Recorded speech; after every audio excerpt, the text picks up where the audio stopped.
e que o Brasil é o país, né, do sucesso. Mas como toda festa, se você não tomar cuidado, vem uma ressaca no dia seguinte, né? Pois é, mas acho que o problema maior nosso é despertar uma expectativa, né, entre o possível e o desejável, entre o desejo e o possível, tem um dado de realidade. E esse dado de realidade é um dado econômico, ele é um dado econômico-financeiro. Atratividade do capital, capacidade desse capital render, rentabilizar e capacidade do país crescer com sustentação dessa taxa, né? E não simplesmente um crescimento que é um pico que depois cai, e aí eu fico sempre nessa briga de aumento o juro para atrair o capital, aí o capital chega aqui, é um capital exploratório, não é um capital que está aqui com visão de longo prazo, e a gente fica sempre nessa gangorra, né? É hora do Brasil não viver mais na gangorra. Esta é a grande oportunidade atrelada a esse grande risco dessa transição 2011-2012. Tomás, tem perguntas aqui dos nossos internautas, o Caetano está me falando? Tem sim, Gilberto. Tem, inclusive eu queria dar um bom dia aqui para o Adriano, para o Carlos e para o Tanataia, que acabaram de entrar no chat. Sejam bem-vindos, participem, mandando comentários, perguntas. E eu recebi também aqui uma pergunta através do Linha Direta, do Fábio Souza. No momento onde você estava comentando sobre a emergência das classes C e D, ele disse aqui o seguinte: essa emergência das classes C e D fez com que alguns segmentos se tornassem mais promissores. Alimentação, automotivo e eletroeletrônico são alguns exemplos de setores em que a demanda dos novos consumidores é especialmente alta. E ele quer saber quais são os segmentos promissores para 2011. Fábio, o nome do internauta. Oi, Fábio. Os segmentos promissores para 2011 estão diretamente ligados a cadeias produtivas que são geradoras de emprego crescente, né? Nossas cadeias produtivas mais pujantes assim, estão ligadas à questão do petróleo, estão ligadas à questão da automobilística. O mercado automobilístico ainda vai continuar crescendo. O Brasil pode se tornar um hub de exportação, inclusive de automóveis. E as commodities, né? O agronegócio é o grande provedor de um crescimento econômico de classe CDE, gerador de emprego. Quando nós vamos aí para esse centro-oeste brasileiro e para o norte e nordeste, todas essas modificações que estão ocorrendo lá são muito significativas. Tem taxas de crescimento muito grandes na área de soja, na área da cana-de-açúcar. Cana-de-açúcar agora como um produto híbrido, onde você trabalha com o álcool e trabalha também com a energia a partir da biomassa. Então, esses são os setores que vão gerar emprego e que vão proporcionar que esse consumidor de classe C, D e E continue crescendo e continue consumindo, Tomás, e movimentando essa máquina. E a construção civil? Porque a gente tem aí também, tanto a construção civil, digamos, de moradia, né? A gente tem desses planos do governo Minha Casa Minha Vida, a gente tem déficit habitacional real no Brasil, né? A gente tem um mercado de 2010, a gente teve um mercado de construção civil residencial e até, porque não corporativo, comercial. A gente ouviu notícias aí que, por exemplo, no Rio de Janeiro há uma escassez tremenda de imóvel corporativo. Então, construção civil, tanto o mercado imobiliário residencial como o mercado imobiliário corporativo, parece-me que tem uma tendência de crescimento. E você tem a construção civil no sentido de grandes obras também. Você tem as obras da Copa, as obras de infraestrutura. Como é que você analisa esse mercado de construção civil aí? Quais são os desafios? Não, construção civil sempre foi o maior gerador de emprego e o maior responsável por crescimento econômico de qualquer país.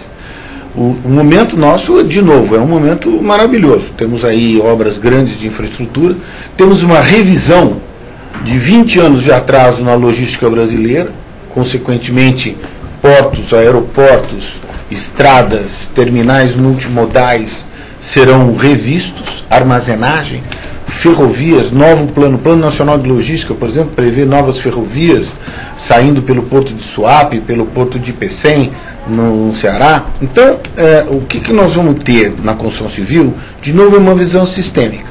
Não basta somente fazer Minha Casa Minha Vida, porque a hora que o cara tem uma residência, ele precisa de um supermercado. A a hora que ele tem um supermercado, precisa de uma escola. Aquela centralidade precisa de um hospital.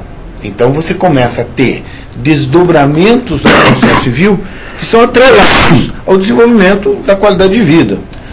Cada vez que as pessoas têm ingresso num patamar acima do seu desenvolvimento como indivíduo, como família, esse ingresso no patamar acima deflagra novos anseios de consumo. Ele vai trocar de carro, ele vai trocar de casa, ele quer morar mais perto do trabalho, ele vai buscar melhor qualidade de vida. E isto reflete diretamente na construção civil, que está sendo muito beneficiada por isso.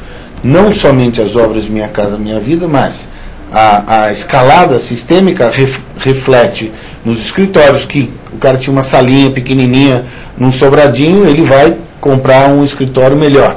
Aquele que estava num escritório menor vai para uma laje maior, e assim sucessivamente. Isso é uma cadeia que se move de forma sistêmica e de forma integrada. Então, a construção civil vai continuar crescendo, vai continuar gerando emprego, e esses empregos da construção civil, assim como os empregos do agronegócio, como os empregos da automobilística, como os empregos da cadeia do petróleo, da cadeia da energia, serão as grandes molas de consumo, né?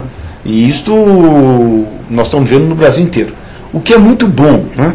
E eu reforço isso. É muito bom ver o Brasil inteiro funcionando.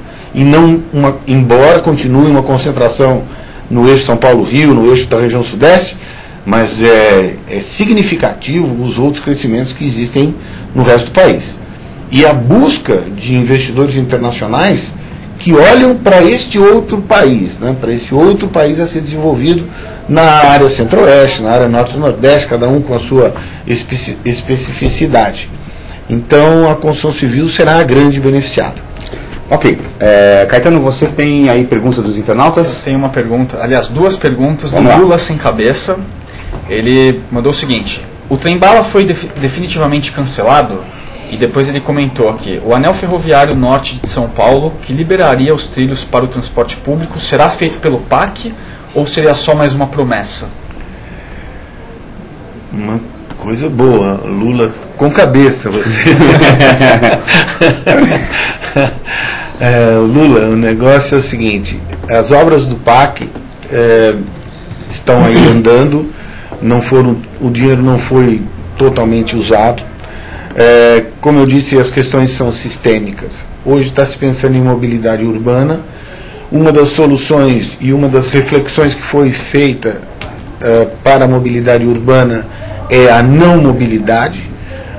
Ainda hoje existe um programa junto à Coab, junto à CDHU, de construir casas em lugares onde esteja mais perto do trabalho, para evitar essa mobilidade. Por quê? Porque o setor de transporte coletivo não vai conseguir alcançar esse crescimento que a população está tendo e essas demandas que estão tendo. Você constrói 5.000 casas num lugar, você precisa levar transporte, esgoto, água, tarará, para aquele lugar. É melhor revisitar as cidades e requalificar espaços urbanos.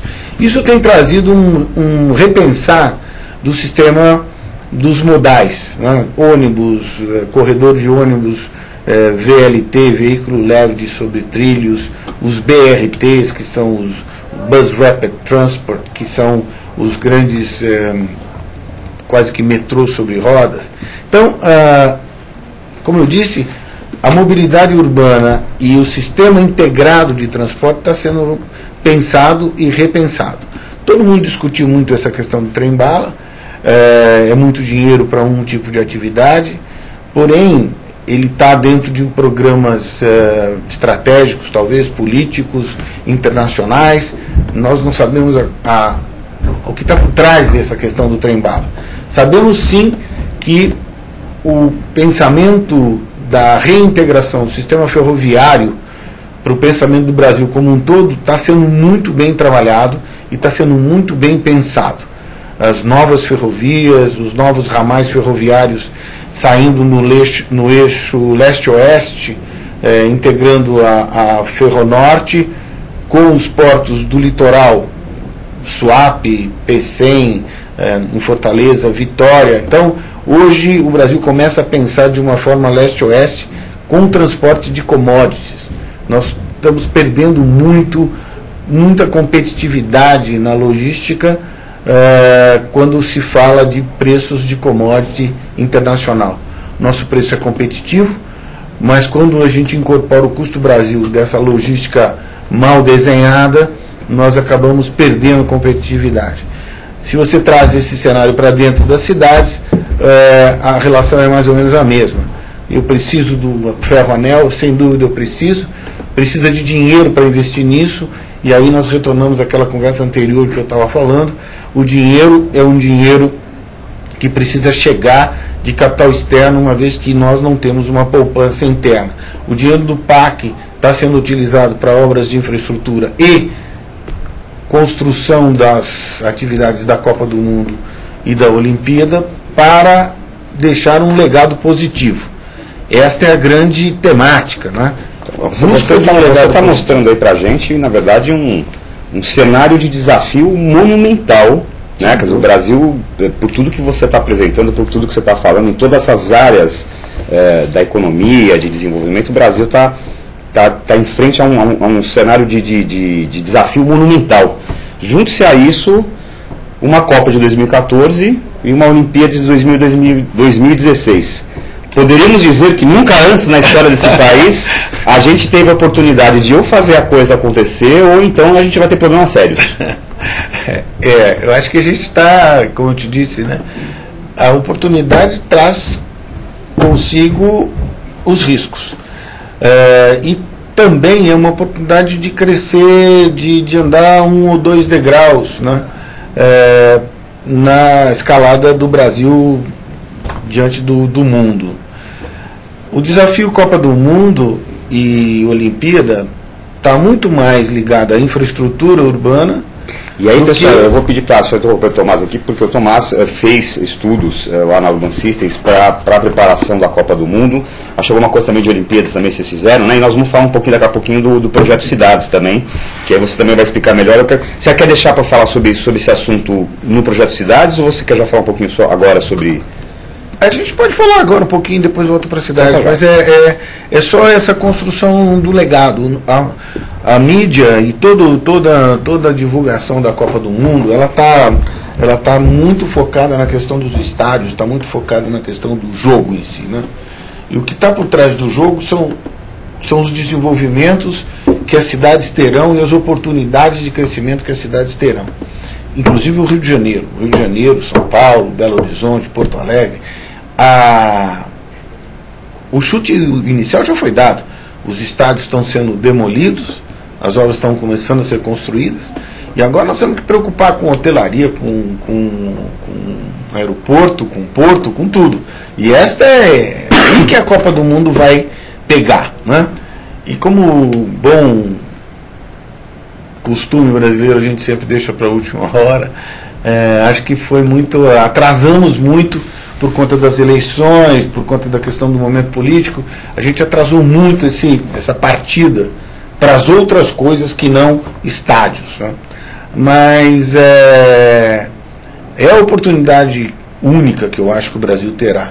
Nós, no Rio Grande do Sul, tem uma expressão que diz que esse cavalo passou arriado, né? E eu acho que esse cavalo não vai passar arriado outra vez. Na geração não nossa, na geração do meu filho não vai passar, né? E a preocupação que nós temos em termos de legado, né, para os nossos filhos e para os nossos netos, é de um país que atravessou